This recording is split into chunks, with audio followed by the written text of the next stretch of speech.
Hello everyone, my name is Gonzalo Freitas and today I'm going to show you how to create a work order through Infraspeak Direct. So first what you have to do, you have to log in into your Infraspeak Direct account, and once you're there you're going to see something like this. Then what you have to do to create your order, you need to come here to the top right corner red button that says create work order, and if you click on it a new panel will appear. Then you have to choose the location for the work order, let's say for instance the lobby, and then you have to decide the area and the type regarding the work order. So the area, let's say electricity, and the type, let's say light switches not working.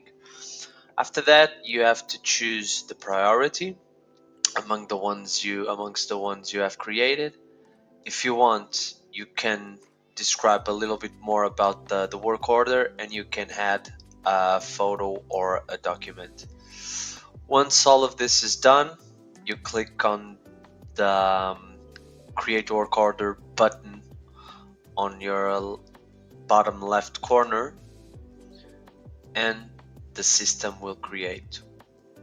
Once it is created and reported, a new line will appear here under open work orders. So that's it. Thanks for watching and have a nice day.